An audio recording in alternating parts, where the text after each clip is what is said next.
नमस्कार दर्शकों, आपके साथ एक बार फिर से हाजिर हूं मैं विवेक शर्मा और आप देख रहे हैं उत्तर बंगाल एवं सिक्किम का 24/7 television news channel SK live. अब बढ़ते आज की प्रमुख खबरों पर विस्तार से। रायगंज ब्लॉक के कर्णझोड़ा में एक कलयुगी पिता पर लगा अपनी ही 6 वर्षीय नाबालिग पुत्री के साथ दुष्कर्म करने का आरोप। पुलिस ने आरोपी पिता को किया गिरफ्तार। ऐसा लगता है कि इंसान धीरे धीरे शैतान बनता जा रहा है, क्योंकि वो जिस प्रकार से रिश्ते को तार तार किए जा रहा है वह काफी भयावह मंजर की ओर इशारा कर रहा है। उत्तर दिनाजपुर जिले के कर्णझोड़ा के रायपाड़ा में एक ऐसे ही मामला सामने आया है जिसको बताने में शर्म आ रही है। यहाँ पर एक पिता पर आरोप लगाया गया कि वह अपनी 6 वर्षीय नाबालिग पुत्री का प्रतिदिन रेप करता था। बच्ची ने परेशान होकर अपने दुख दर्द फुआ को बताए। इसके बाद स्थानीय लोगों के बीच बात फैल गई।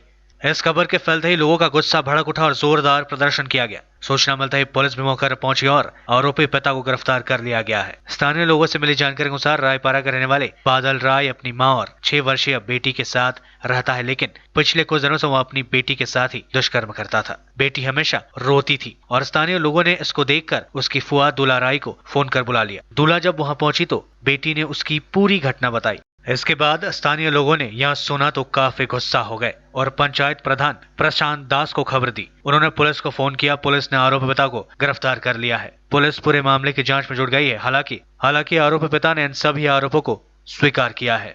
জানতে পারলাম বলতে আমাকে টেলিফোনে আমাদের মেম্বার আর প্রতিবেশী ফোন করে বললো আমাকে যে এরকম বুড়াদা এরকম একটা 6 বছরের বাচ্চাকে নিজের বাবা এরকম রেপ করেছে।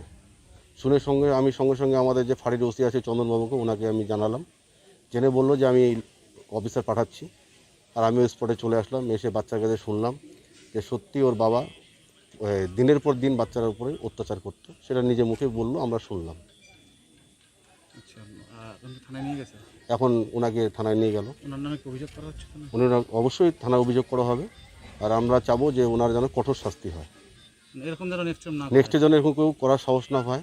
এটা একটা সমাজের জন্য খুব বাজে বার্তা, যে এটা যেন না হয় পুনরায়। সেজন্য একটা কঠোর শাস্তির ওনার অবশ্যই প্রয়োজন আছে। আমি বললাম এটা হতে পারে না। তারপরে মেয়েটা ওখানে বসেছিল। তারপরে আমি মেয়েটাকে জিজ্ঞাসা করলাম যে কি রাত সত্যি? বলে হ্যাঁ সত্যি। কি হয়েছিল? তোর বাবা বলে ডেলি রেপ করে। আচ্ছা, তা আমি বললাম কি তুই যে বলতেছিস, যদি কারো সামনে তুই যদি বলিস যে না বলি নাই আমি, তো তুই বলতে পারবি? তো বললো হ্যাঁ আমি বলতে পারবো। ওকে জিজ্ঞাসা করলাম মেয়েটাকে, তো বললো হ্যাঁ আমি বলতে পারবো। আমাকে বলে যদি কাকু বলবি তাহলে তোমাকে পিটাবো।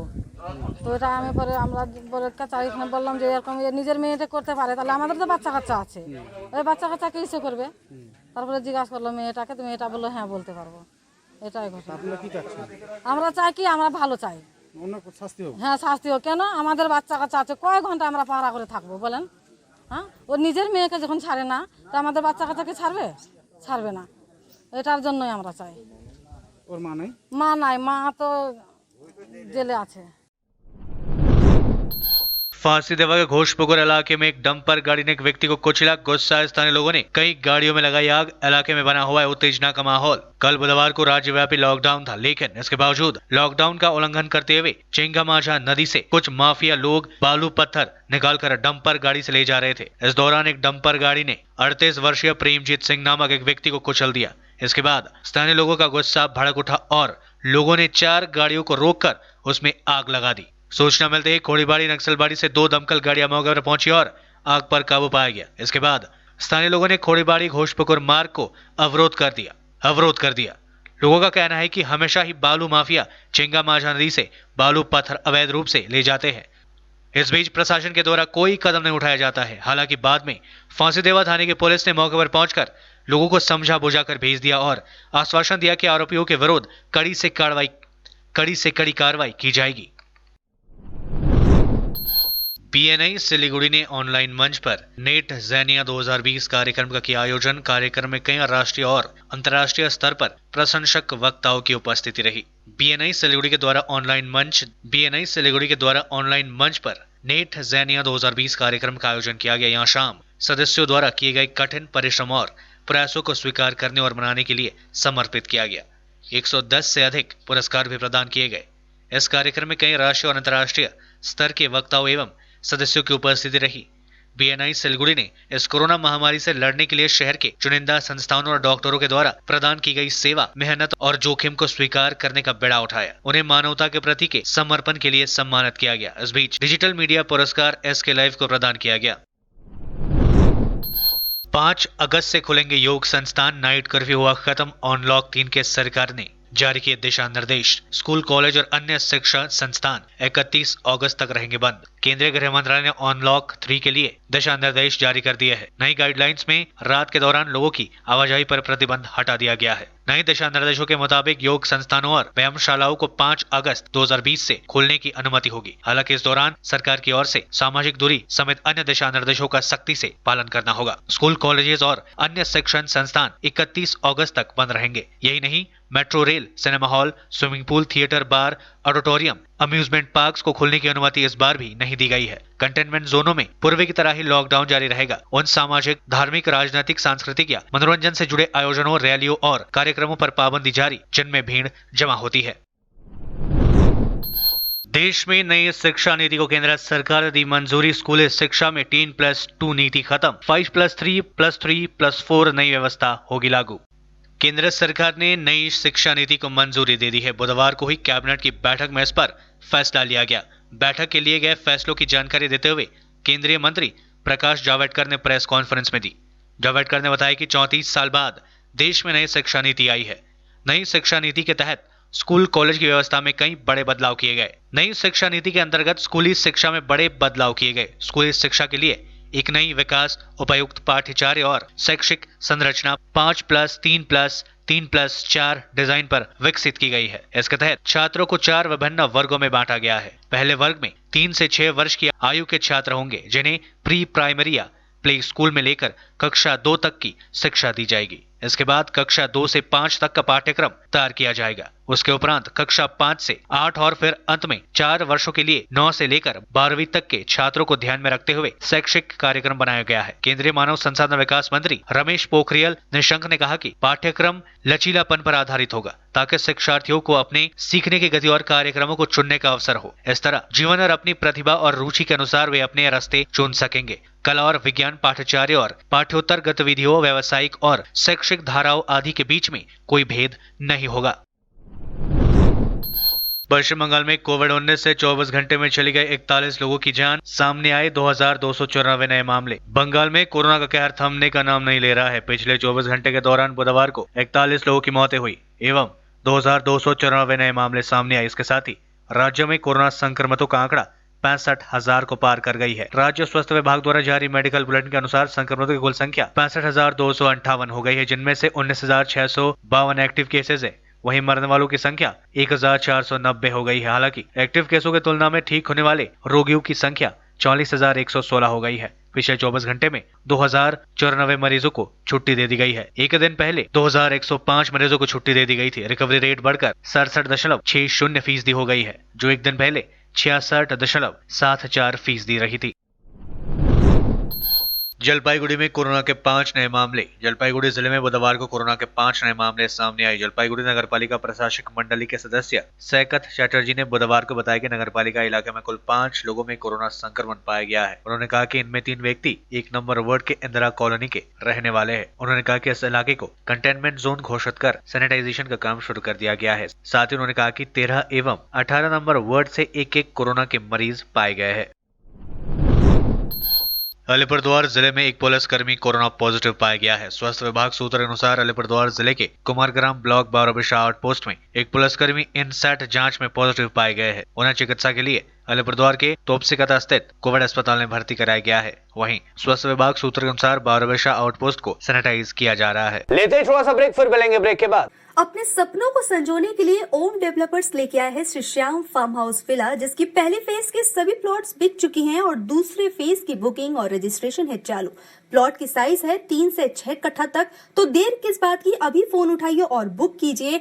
Shri Shyam farm house villa, Phulbari. Contact number 9609784045 या 9733036000। बहुत जल्द इसके तीसरे फेज की प्लॉट भी लॉन्च होने जा रही है। Wonderful place of education. ICFI University, Sikkim. Committed and dedicated faculty, career-oriented programs, comprehensive mode of learning, vibrant campus life, extracurricular and co-curricular activities, cultural programs will give you wings to your creative thoughts. Enter with aspiration, get educated with inspiration, acquire a wonderful career with perfection. ICFI University, Sikkim. कक्षा 10वीं और 12वीं के बच्चों के लिए है सुनहरा मौका। 10वीं के बच्चों के लिए है पैरामेडिकल कोर्स और 12वीं के लिए है मेडिकल कोर्स। किफायती फीस व बैंक की सुविधा के साथ विभिन्न डिग्री डिप्लोमा है उपलब्ध। सभी स्ट्रीम के बच्चों के लिए खुली है state nursing council and Rajiv Gandhi university and health science and paramedical board government of Karnataka से मान्यता प्राप्त Atan paramedical and nursing college. Contact number 8016235569, Champasari, Siliguri. आज जहाँ कोरोना से सभी है परेशान, हम लाए हैं कमाने का तरीका आसान। 21वीं सदी में महिलाएं आत्मनिर्भर होकर स्वाभिमान के साथ जीना चाहती है। अगर आप एक गृहिणी हैं और घर से ही मुनाफे वाला व्यवसाय करने का सोच रहे हैं तो आपके लिए सुनहरा मौका लाए हैं टपरवेयर के सिलीगुड़ी स्थित पूरे नॉर्थ बंगाल के डिस्ट्रीब्यूटर नारायणी पार्टी सेल्स। तो सोचिए नहीं, स्क्रीन में दिए गए नंबर में संपर्क कीजिए और विस्तृत जानकारी लीजिए। घर बैठे पैसे कमाए, आज ही फ्री मेंबरशिप लीजिए, अपने सपनों को पूरा कीजिए। मुश्किल की इस घड़ी में आपका साथ ही सिर्फ टपरवेयर के लिए एसके लाइव ही बेस्ट ऑप्शन है। एसके लाइव का इस क्षेत्र में 24 घंटा टेलीविजन, एंड्रॉइड ऐप और वेबसाइट पर प्रसारण होता है। सोशल मीडिया पर भी हम उपलब्ध हैं। हमारी व्यूअरशिप 9 लाख से अधिक है। सिक्किम, हैथवे और NXT डिजिटल पर, दार्जिलिंग और कालिम्पोंग में दोनों हैथवे और CCN सेटअप बॉक्स पर, क्लामपुर से लेके मैनागुड़ी हैथवे पर, सिटी केबल पर सिलीगुड़ी और आसपास, नक्सलबाड़ी से पानी टंकी तक NXT डिजिटल में। तो सोचिए नहीं, कॉल करें 7908554308। ब्रेक के बाद आपका फिर से स्वागत है। बढ़ते हैं खबरों की तरफ। देश में कोरोना ने मारी हाफ सेंचुरी। पिछले 24 घंटे में रिकॉर्ड 52,123 नए मामले सामने, 775 लोगों की हुई मौतें। केंद्रीय स्वास्थ्य एवं परिवार कल्याण मंत्रालय की ओर से जारी आंकड़ों के मुताबिक पिछले 24 घंटे में 52,123 नए मामले सामने आए और 775 लोगों की मौतें हुई है। इसके बाद देश भर में कोरोना पॉजिटिव मामलों की कुल संख्या 15,83,792 हो गई है, जिनमें से 5,28,242 सक्रिय मामले हैं। 10,20,582 लोग ठीक हो चुके हैं या उन्हें अस्पताल से डिस्चार्ज कर दिया गया है और अब तक 34,968 लोगों की मौतें हो चुकी है। भारतीय चिकित्सा अनुसंधान परिषद ICMR की ओर से जारी आंकड़ों के मुताबिक देश भर में 29 जुलाई तक परीक्षण किए गए कोरोना नमूनों की कुल संख्या 1,81,90,382 है, जिनमें 4,46,642 नमूनों का परीक्षण बुधवार को ही किया गया। सीना जोरी पर उतरा नेपाल। लिपुलेख कालापानी में नेपालियों के घुसपैठ को बताया सही। कालापानी, लिम्पियाधुरा और लिपुलेख समेत 395 वर्ग किलोमीटर के भारतीय इलाकों को जबरन अपने नक्शे में शामिल करने वाले नेपाल ने अब इन इलाकों में नेपाली नागरिकों के घुसपैठ को वैध बताया है। नेपाल के धारचूला के जिला प्रशासन ने भारत के पत्र के जवाब में दावा किया कि सुगौली संधि के आर्टिकल 5 नक्शे और ऐतिहासिक साक्ष्यों के आधार पर कालापानी, लिम्पियाधुरा और लिपुलेख नेपाली क्षेत्र है। इससे पहले भी इस महीने भारत नेपाल ने अपने नागरिकों को कालापानी, लिम्पियाधुरा और लिपुलेख में अवैध तरीके से घुसने से रोकने की अपील की थी। इस संबंध में धारचूला, पिथौरागढ़, उत्तराखंड के उप जिलाधिकारी अनिल कुमार शुक्ला ने पिछले दिनों नेपाली प्रशासन को एक पत्र भी लिखा था। अब नेपाल ने इस पत्र का पलटवार जवाब दिया है। नेपाल के धारचूला इलाके के मुख्य जिलाधिकारी शरद कुमार ने अपने पत्र में दावा किया कि कालापानी, लिपुलेख और लिम्पियाधुरा नेपाली इलाके है। अलीपुरद्वार में कोरोना संक्रमित एक मरीज की मौत, 36 नए मामले सामने। अलीपुरद्वार जिले में कोरोना वायरस से एक मरीज की मौत हो गई। दूसरी ओर अलीपुरद्वार जिले में दिन प्रतिदिन कोरोना वायरस के बढ़ते मामलों से स्वास्थ्य विभाग चिंतित है। स्वास्थ्य विभाग सूत्र के अनुसार अलीपुरद्वार जिले में कोरोना वायरस के 36 नए मामले सामने आए एवं एक व्यक्ति की मौत हो गई। अलीपुरद्वार जिले में नए सिरे से इतनी संख्या में कोरोना के मामले सामने आने के बाद लोग काफी चिंतित है। सभी कोरोना संक्रमित मरीजों को अलीपुरद्वार स्थित कोविड-19 अस्पताल में भर्ती कराया गया है, जहां उनका इलाज चल रहा है।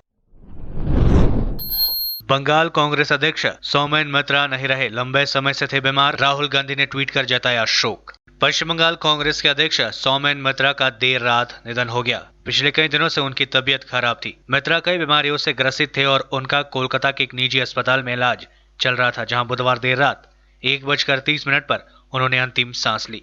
मित्रा 78 वर्ष के थे। अस्पताल के सूत्रों ने बताया कि मित्रा को कुछ दिनों पहले ही किडनी की बीमारी के कारण अस्पताल में भर्ती कराया गया था। हालांकि कार्डियक अरेस्ट के कारण उनका निधन हो गया।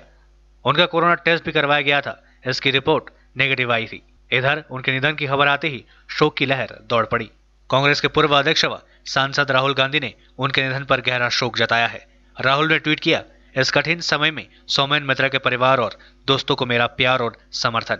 हम उन्हें प्यार, शान और सम्मान के साथ हमेशा याद करेंगे। इससे पहले बंगाल कांग्रेस ने सौमेन मित्रा के निधन पर गहरा शोक जताया। अयोध्या में आतंकी हमले की साजिश रच रही है आईएसआई। रॉ से मिले इनपुट के बाद खुफिया एजेंसियां हुई अलर्ट। अयोध्या में राम मंदिर का भूमि पूजन की तैयारियां चल रही है। भव्य राम मंदिर का पूरा प्लान तैयार है। भूमि पूजन के ठीक बाद राम मंदिर निर्माण शुरू हो जाएगा। इस बीच खबर है कि पाकिस्तान की खुफिया एजेंसी आईएसआई अयोध्या में आतंकी हमले करने की साजिश रच रही है। 15 अगस्त को इस हमले को अंजाम दिया जा सकता है। रॉ से मिले इनपुट के बाद खुफिया एजेंसियां अलर्ट पर है। रॉ के मुताबिक आईएसआई अफगानिस्तान में लश्कर और जैश के आतंकियों को ट्रेनिंग दे रही है। खबर के मुताबिक आतंकी हमले को अंजाम देने के लिए आईएसआई ने आतंकियों के 4 से 5 ग्रुप बनाए हैं। इनपुट मिलने के बाद राजधानी दिल्ली के साथ ही अयोध्या और कश्मीर में सुरक्षा बढ़ाने का फैसला किया गया है। लॉकडाउन में पुलिस को देखकर नदी में कूदा व्यक्ति। संपूर्ण लॉकडाउन के दिन जलपाईगुड़ी जिले में पुलिस को अपनी ओर से आते देख एक व्यक्ति नदी में कूद पड़ा। जलपाईगुड़ी शहर के इंदिरा कॉलोनी संलग्न करला नदी में आज इस घटना के बाद इलाके में हड़कंप मच गया। बताया जाता है कि वह व्यक्ति गैस सर्विस में काम करता है। लॉकडाउन के दौरान ड्यूटी करने के लिए उसके पास अधिकृत पहचान पत्र है। दोपहर को वहां ड्यूटी के बाद साइकिल से घर लौट रहा था। इस बीच अचानक उसने कोतवाली थाने की पुलिस कर्मियों को गश्त लगाते देखा। पुलिस के वैन से उतरते देख वहां भयभीत होकर नदी में छलांग लगा ली। पुलिस जाने के बाद वह खुद नदी से बाहर निकला। फिलहाल वहां ठीक है। उसने बताया कि लॉकडाउन के दौरान अचानक पुलिस को देखकर वह काफी डर गया था, जिसके कारण वह नदी में कूद पड़ा। পুলিশে ভয়ে ওই লাঠি নিয়ে বেরোচ্ছিল ওই যে পুলিশে ভয় হ্যাঁ ধর ধর ধর বলতো ভয়ে পায় লাভ দিয়ে ওই ডিউটি ছিল তো ডিউটি হবে ও গ্যাসের ডিউটি ওই তো বন্ধ হয়ে তো উঠ করে চলে আসছে এখানে। कोरोना के कहर से दुनिया में अब तक 6.69 लाख लोगों की हो चुकी है मौतें। अब तक 1.71 करोड़ लोग संक्रमित। दुनिया में कोरोना वायरस से संक्रमण के अब तक 1,71,79,092 मामले सामने आ चुके हैं। इनमें 1,69,30,012 लोग ठीक भी हो चुके हैं। वहीं 6,69,982 लोगों की मौतें हो चुकी है। ये आंकड़े www.worldometerinfo.coronavirus के मुताबिक है। ब्राजील में महामारी का कहर थमने का नाम नहीं ले रही है। यहाँ मरने वालों का आंकड़ा तेजी से 1 लाख की तरफ बढ़ रहा है। बुधवार रात जारी सरकारी आंकड़ों के मुताबिक ब्राजील में मरने वालों की संख्या 90,188 हो गई। शुरुआती दौर में कोरोना को लेकर हर स्तर पर लापरवाही बरती गई। अब इसका दुष्परिणाम सामने आ रहे हैं। हर दिन हजारों टेस्ट किए जा रहे हैं। बुधवार को ही यहाँ 70,000 से ज्यादा मामले दर्ज किए गए। गुरुवार सुबह जारी सरकारी बयान के मुताबिक चीन में 3 नए मामले सामने आए हैं। ये तीनों वे लोग हैं जो किसी दूसरे देश से चीन पहुंचे हैं। विदेश से आने वाले कुल 2,059 लोग अब तक संक्रमित पाए जा चुके हैं। आज के लिए बस इतना ही। तमाम विशेष खबरों के लिए बने रहिए एसके लाइव के साथ। आपका समय, आपकी खबर। धन्यवाद।